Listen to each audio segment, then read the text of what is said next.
আপনাদের এই বিশাল সমাবেশ, আমি এত বড় সমাবেশ আশা করি নাই।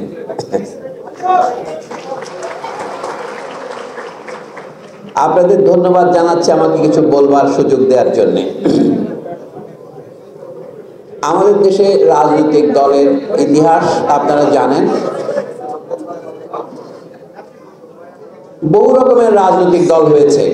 1885 সনের ভারতের জাতীয় কংগ্রেস, 1906 সনের নিখিল ভারত মুসলিম লীগ, এটা ঢাকা শহরে গঠিত হয়েছিল। তারপরে 1948-49 সনে আওয়ামী লীগ, এবং বাংলাদেশে এখন যে বড় রাজনৈতিক দলগুলি আছে সবগুলির ইতিহাস আপনারা জানেন। কাজে সময়ের আবর্তে নতুন নতুন রাজনৈতিক দল গড়ে উঠেছে সময়ের প্রয়োজনে। বাংলাদেশে এখন 2024 সনের আন্দোলনে যারা নেতৃত্ব দিয়েছেন তারা ঠিক সংগঠিত রাজনৈতিক দল আকারে নেতৃত্ব দেন নাই। ঘটনাটা ঘটেছে, এখন যদি আপনারা তার ইতিহাসকে মূলধন করে রাজনৈতিক দল গড়ে তুলতে চান, কেউ বাধা দিতে পারবে না। আপনাদের দল আপনারা করবেন এবং আপনাদের কর্মসূচি বাস্তবায়নের জন্য রাজনৈতিক দল লাগবে, এ বিষয়ে কোনো সন্দেহ নাই। আর একটা দেশ যখন চলে, দেশ যদি রাজনীতির ভিত্তিতে চলে তাহলে রাজনৈতিক দল অপরিহার্য। আধুনিক প্রজাতান্ত্রিক রাষ্ট্র বা গণতান্ত্রিক রাষ্ট্রে রাজনৈতিক দল ছাড়া চলে না। সুতরাং এই বিষয়ে কোনো প্রশ্নের অবকাশ নাই যে একটি রাজনৈতিক দল গড়ে তোলা উচিত কি উচিত নয়। এখন যেগুলি বিদ্যমান রাজনৈতিক দল আছে তাদের মধ্যে একটু সংশয় দেখা দিয়েছে যে এই তরুণ ছাত্ররা যদি তাদের নিজেদের দল গঠন করে তাহলে আমাদের কি অবস্থা হবে।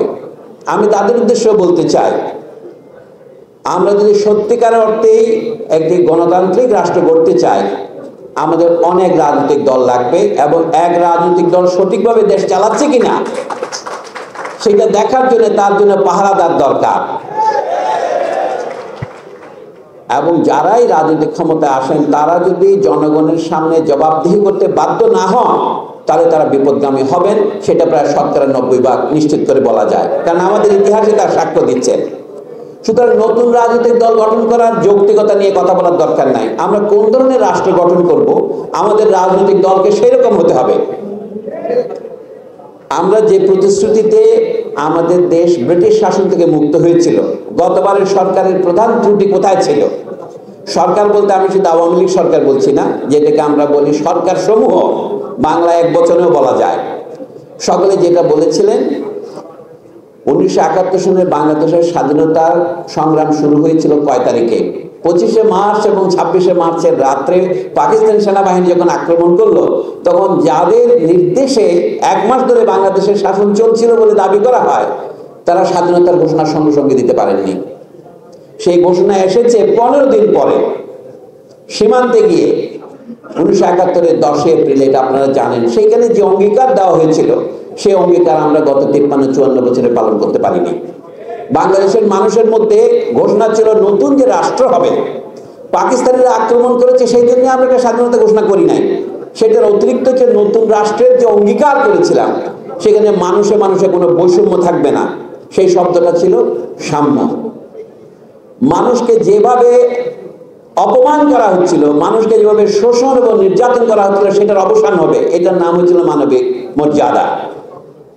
এবং সমাজে যখন ন্যায় বিচারের অভাব ঘটে তখন সেখানে কি গণতন্ত্র বলেন কি বৈষম্য বলেন সবকিছুই অবলুপ্ত হয়ে যায়, সাম্য অবলুপ্ত হয়, বৈষম্য প্রতিষ্ঠিত হয়। সেই জন্য ন্যায় বিচার মানুষ চেয়েছিল। কিন্তু আমরা সকলেই জানি বাংলাদেশের সাম্যের জায়গায় বৈষম্য বেড়েছে, বাংলাদেশের মানবিক মর্যাদার জায়গায় মানুষের অপমান, নির্যাতন, গুম এবং জোরপূর্বক অপহরণ, নরহত্যা সবই ঘটেছে পর্যায়ক্রমে। এবং সবশেষে যেই জায়গাতে আমাদের রাষ্ট্র ব্যবস্থা ভেঙে পড়েছে সেটা তো রাষ্ট্রের ন্যায় বিচারের অভাব। এই মুক্তিযুদ্ধের এই 3 অঙ্গীকার বাস্তবায়নের সুযোগ আমরা 53 বছরে পাইনি। এইবার একটা সম্ভাবনা তৈরি হয়েছে 2024 সনের জুলাই আগস্টের আন্দোলনে। সেই সম্ভাবনাকে আমরা বাস্তবায়িত করতে পারবো কিনা, পালন করতে পারবো কিনা, এইটারই এখন পরীক্ষার মুখোমুখি আমরা। আমি দুটো কথাই আপনাদের সামনে হাজির করতে চাই। আমাদের সংবিধান সংস্কার কমিশন যখন গঠিত হলো, তখন তারা সবাই গিয়ে ডক্টর কামাল হোসেনের সাথে দেখা করতে গেলেন। সংবিধান বলতে ডক্টর কামাল হোসেনরা কি বোঝেন যে সংবিধান 72 সনে লেখা হয়েছিল? তারা বলছেন কি সার্বভৌমত্ব হচ্ছে সংসদের। এটা তো সম্পূর্ণ ভুল ধারণা। সার্বভৌমত্ব জিনিসটা কি? সার্বভৌমত্বের সহজ বাংলা হচ্ছে মালিকানা। আমরা বলছি সমস্ত ক্ষমতার উৎস জনগণ। কথাটা যদি আপনি ভেবে দেখেন, ক্ষমতার উৎস না জনগণই ক্ষমতার কেন্দ্র। উৎস বলতে বোঝা আপনি ক্ষমতা আরেকজনকে দিলেন আপনার জন্য চালাবার জন্য। তাহলে কোন ক্ষমতা? আপনি মালিকানা দেন না, আপনি ম্যানেজারি করার ক্ষমতা দেন। তো রাষ্ট্রে যারা সংসদে নির্বাচিত হন তারা হচ্ছেন বড়জন ম্যানেজার।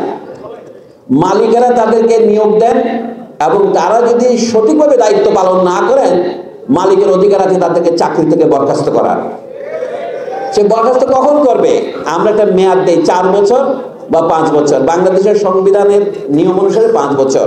যদি 5 বছরের মধ্যে সে দায়িত্ব পালনে অক্ষম হয় বা দায়িত্ব থেকে সে বেইমানি করে, তখন তাকে বসিয়ে দেওয়ার ক্ষমতা জনগণের থাকবে। এটাই হচ্ছে জনগণের সার্বভৌমত্ব।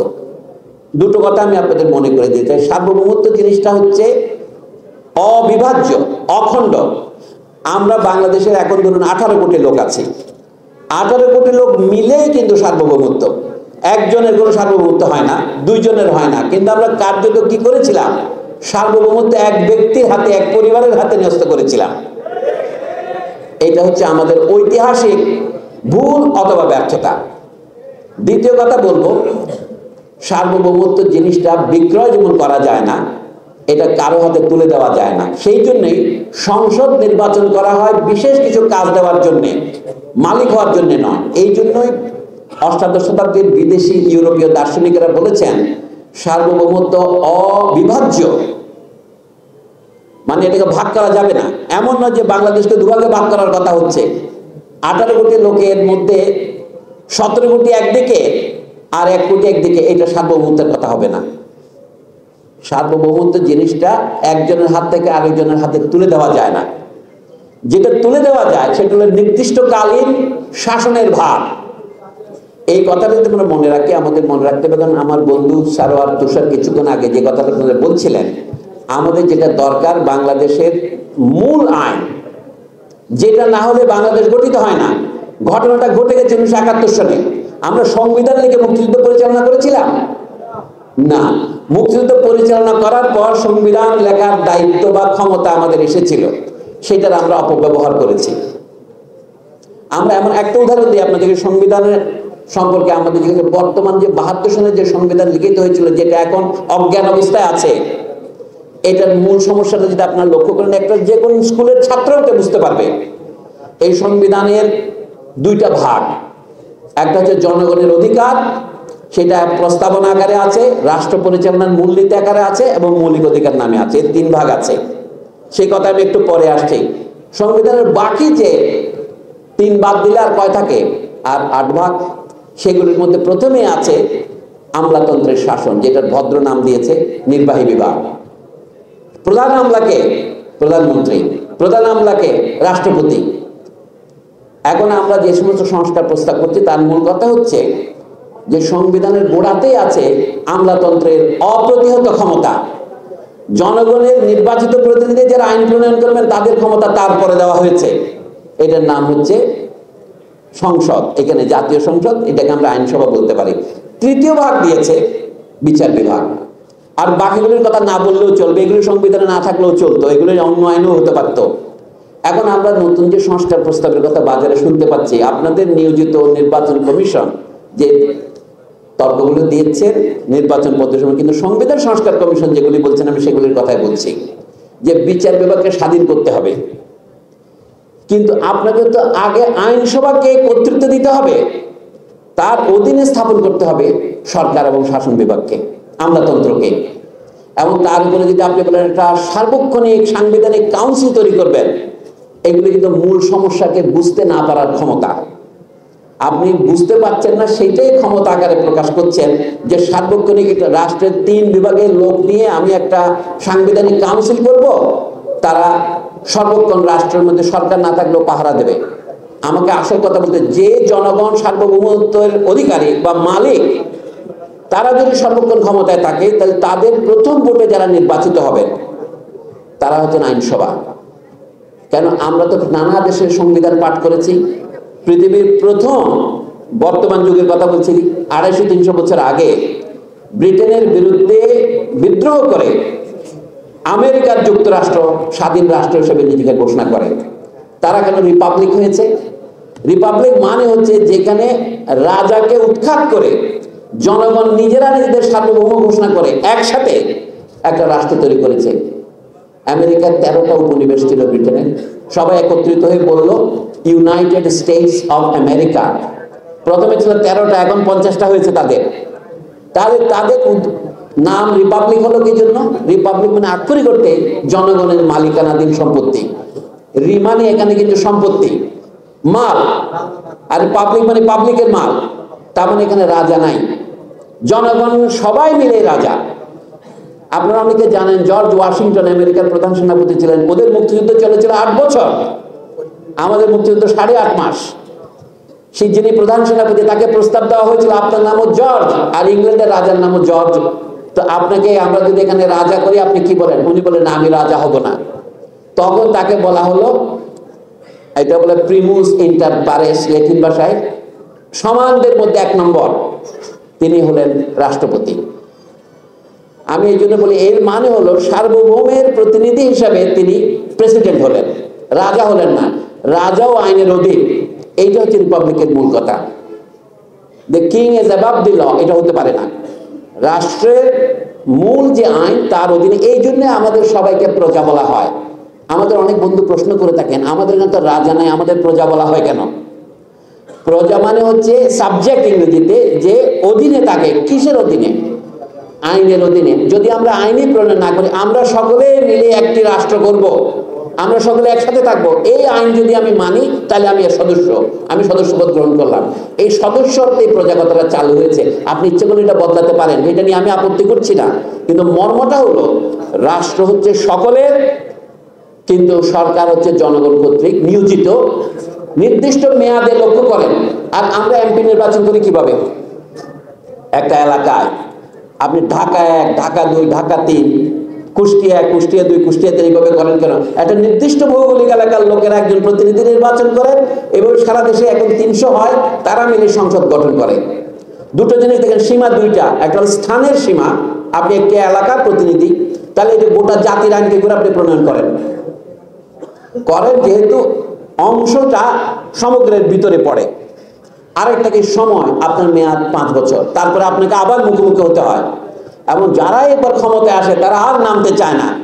ওই 5 বছরকে বাড়িয়ে 10 বছর করে, 10 বছরকে 15 বছর করে, 15 বছরকে 20 বছর করার চেষ্টায় তাদের হঠাৎ পতন হয়।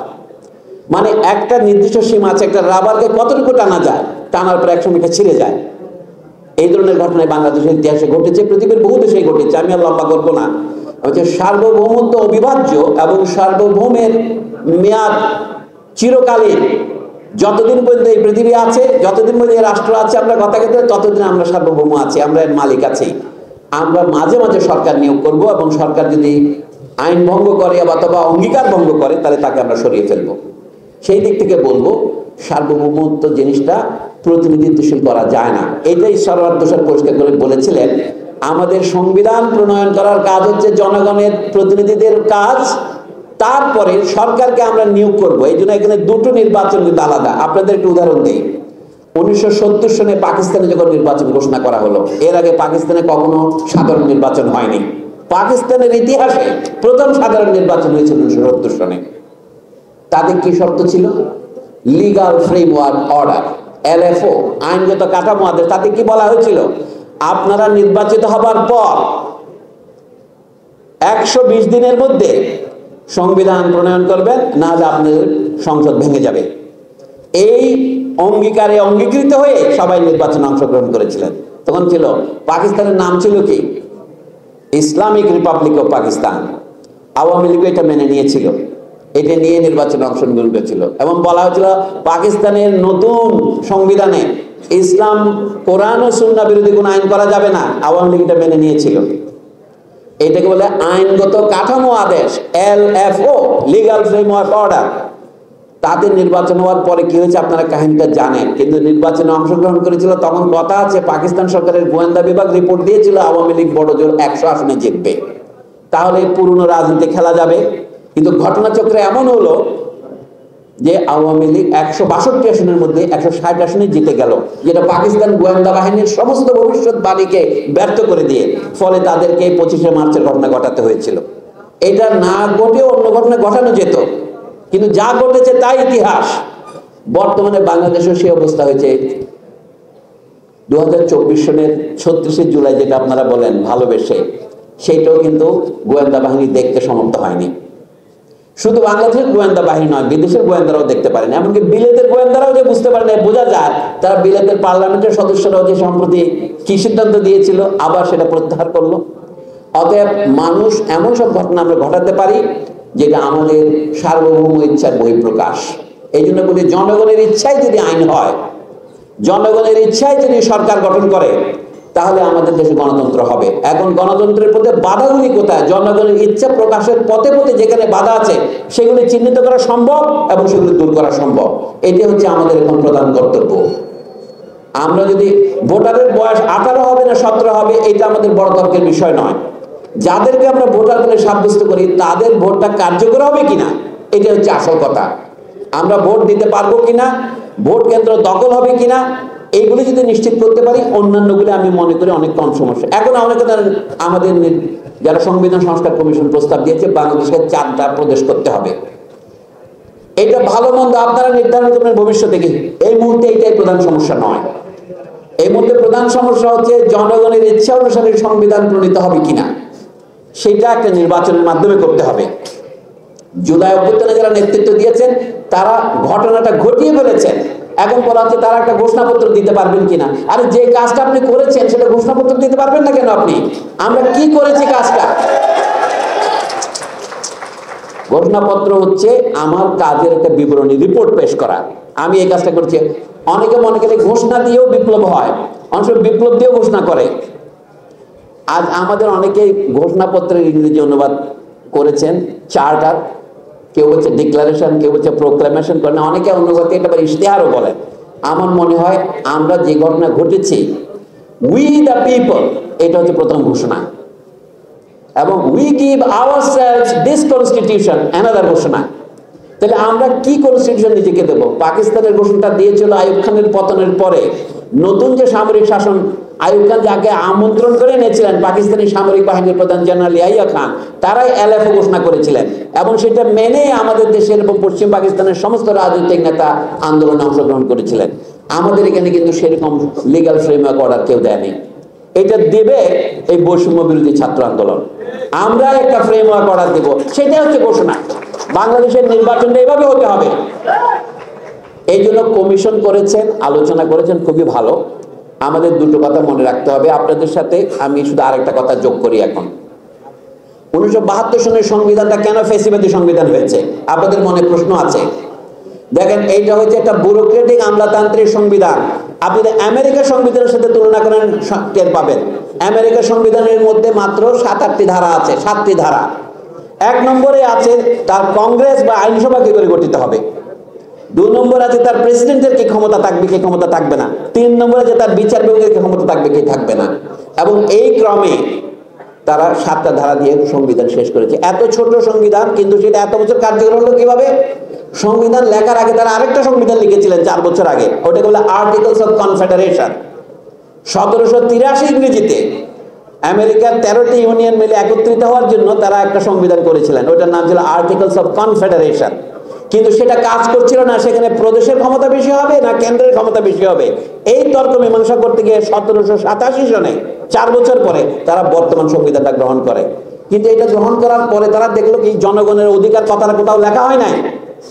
লক্ষ্য করেন, 4 বছর পরে 1791 সনে আমেরিকার যারা সংবিধান প্রণয়ন করেছিলেন তারা বলে, হায় হায়, একটা জিনিস আমরা ভুলে গেছি।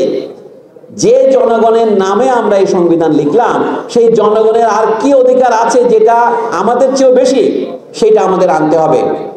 সেটা হলো বাক স্বাধীনতা, সংবাদপত্রের স্বাধীনতা, ব্যক্তি স্বাধীনতা, এইগুলি 10টা অধিকার তারা লিখলেন বিল অফ রাইটস, অধিকারের সনদ নামে।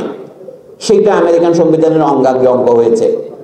যে কোনো মানুষ তার রাজনৈতিক মত প্রকাশের স্বাধীনতা ভোগ করবেন, মত প্রকাশের জন্য তাকে কোনো রকমের নির্যাতন করা যাবে না। আরো বহু রকমের আছে, এইগুলির নাম হচ্ছে বিল অফ রাইটস। এখন আধুনিক কালে গত 250 বছর আমাদের কি অভিজ্ঞতা হয়েছে, আমি এটা দিয়ে বলছি, আমাদের 2 ধরনের অধিকারের কথা এখন সংবিধানে স্বীকৃত হয়েছে সারা পৃথিবীতে। জাতিসংঘ 1948 সনে মানবাধিকারের সার্বজনীন ঘোষণা দিয়েছে। সেই ঘোষণার অনুবলে 18 বছর পরে তারা 2টো আইন করেছেন। কারণ ঘোষণা, ওইটা আইন নয়। আইন হয়েছে কি, একদল অধিকারের নাম হচ্ছে নাগরিক অধিকারের ঘোষণা, সিভিল এন্ড পলিটিক্যাল রাইটস। আর একটা 1966 সনে নিয়েছে অর্থনৈতিক, সামাজিক এবং সাংস্কৃতিক অধিকারের ঘোষণা। এবং বলা হচ্ছে যে সমস্ত দেশ এই সমস্ত ঘোষণা আছে কোভেন্যান্ট বা চুক্তিপত্রে স্বাক্ষর করবেন, তাদের ওখানে ওইটা বলবৎযোগ্য আইনে পরিণত হবে। কিন্তু আমাদের 1972 সংবিধানে রাষ্ট্র পরিচালনার মূলনীতি নামে যে 2য় ভাগ করা হয়েছে, এটা আইনে বলবৎযোগ্য নয়। যেমন ধরেন শিক্ষা এবং চিকিৎসা পাওয়ার অধিকার আমাদের সকলের থাকা উচিত, এটা অর্থনৈতিক এবং সামাজিক অধিকার এবং সাংস্কৃতিক অধিকার। সেটা কি কোর্টে গিয়ে বলবৎ করা যাবে? বাংলাদেশের বর্তমান স্থগিত কি বলবো, অজ্ঞান সংবিধান অনুসারে এটা যাবে না। কিন্তু জাতিসংঘের যে কোভেন্যান্ট 1966 সনে গৃহীত যে সেই অনুসারে এটা বলবৎযোগ্য। এটা বিরাট একটা ফাঁকি। 66 সন থেকে 72 সন 6 বছর বেশ কম। আগের পাকিস্তান যেহেতু ওটাতে সাইন করেছে, রেটিফাই করেছে, বাংলাদেশের এটা গেছে 1972 সনে একটা আইন ঘোষণা করা হয়েছিল রাষ্ট্রপতির কি। এটা হলো আইনগুলো, আগের আইনগুলি চলতে থাকবে, লস কন্টিনিউয়েন্স অর্ডিন্যান্স। এটা অনুসারে পুরনো পাকিস্তানি আমাদের আইন শুধু না, ব্রিটিশ আমাদের আইনে চলছে। তাহলে এটা চলবে না কেন? আমাদের এখন যে কাজটা আপনাদের কাছে আমি অনুরোধ করবো, তরুণ নেতাদের কাছ থেকে, এটা ভাবেন, জনগণের মৌলিক অধিকার সম্প্রসারণ বলতে আপনারা কি বোঝেন? যে সমস্ত সিভিল এন্ড পলিটিক্যাল রাইটস, কাউকে গুম খুন করা যাবে না, বিনা বিচারে 24 ঘন্টার বেশি বন্দি রাখা যাবে না, ইত্যাদি যেগুলি আমরা জানি, নাগরিক অধিকারের মূল মাপকাঠিগুলো, সভা সমিতির অধিকার, দল করার অধিকার, আমি যেখান থেকে শুরু করেছিলাম, রাজনৈতিক দল এবং অন্যান্য সংগঠন করার অধিকার সকলেরই আছে, এটা মৌলিক অধিকারের মধ্যে পড়ে। বাংলাদেশের এক জায়গা থেকে আরেক জায়গায় গিয়ে বসবাস করার অধিকার সকলের আছে, ইত্যাদি অধিকার আমরা জানি, এগুলি নাগরিক অধিকার। কিন্তু যে অধিকারগুলো বাংলাদেশের সংবিধানে গতবার স্বীকৃত করা হয় নাই, সেগুলির স্বীকৃতি কতটুকু দেওয়া যাবে আপনারা এটা সাব্যস্ত করবেন। মানুষের কাজ করার অধিকার সমাজকে দিতে হবে। সমাজে কাজ নাই, আমার 2টো হাত আছে, আমি বেকার বসে আছি, এমনকি রাষ্ট্র থেকে আমাকে রিলিফ দিলেও চলবে না। কাজ করার অধিকার কি? সম্মানজনক কাজের অধিকার, আমার যোগ্যতা অনুসারে, এবং আমার বেতনের ন্যূনতম বেতন মজুরি আমাকে দিতে হবে। এটা যদি বুঝতে একটু কষ্ট হয়, জানেন, লেখাপড়া না করলে আমার যোগ্যতা হয় না।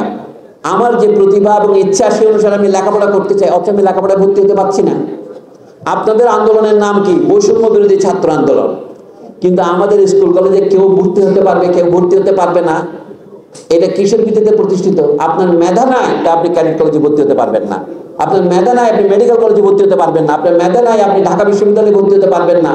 এই যে মেধা নাই, এটা একটা অনুমান মাত্র, এটা সত্য নয়।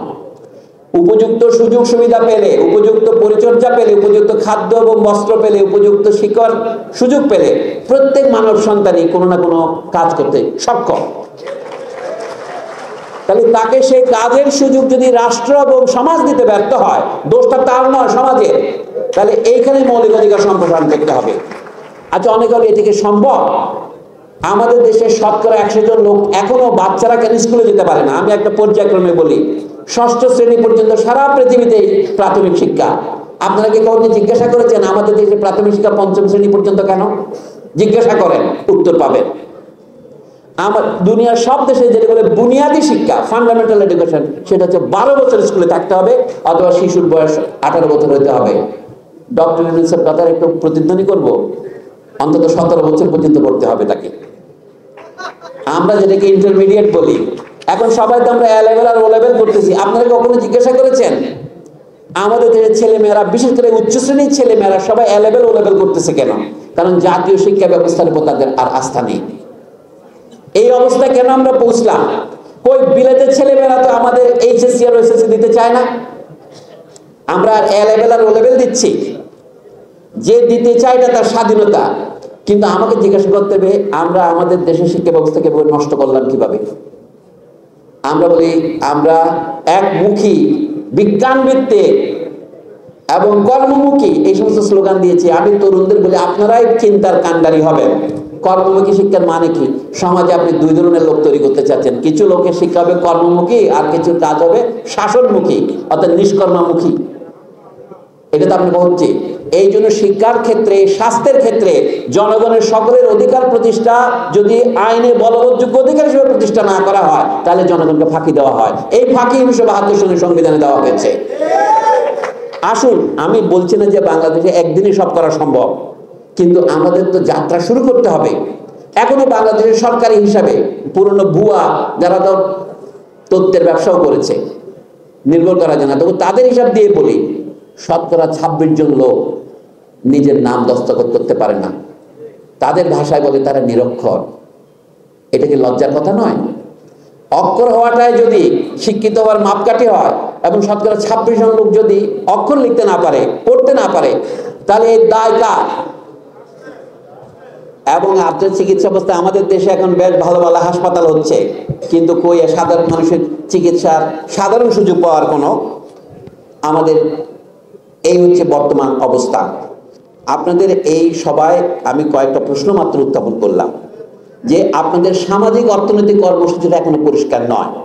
বৈষম্য বিরোধী কথাটার মধ্যে আমি শুনতে পেয়েছি আপনারা মানুষের মধ্যে বৈষম্য যে ক্রমবর্ধমান বর্তমান বাস্তব অবস্থায় সেইটা দূর করতে চাচ্ছেন। শুধুমাত্র সরকারি চাকরিতে কোটা ভিত্তিক যে বৈষম্য তৈরি হয়েছিল শুধু তার বিরুদ্ধে আপনাদের আন্দোলন সীমিত ছিল না, এটা হচ্ছে সব ধরনের বৈষম্যের বিরোধী আমরা দাঁড়াবো। আমরা কোনো শিক্ষা বা চিকিৎসা ক্ষেত্রে বৈষম্যের বিরোধিতা করবো না। তাহলে সেটাকে বাস্তবায়ন করতে হলে যে কর্মসূচি লাগবে সেই সামাজিক অর্থনৈতিক কর্মসূচিকে আমি এই বলেই শেষ করবো। আমাদের নির্ধারিত সময় প্রায় শেষ।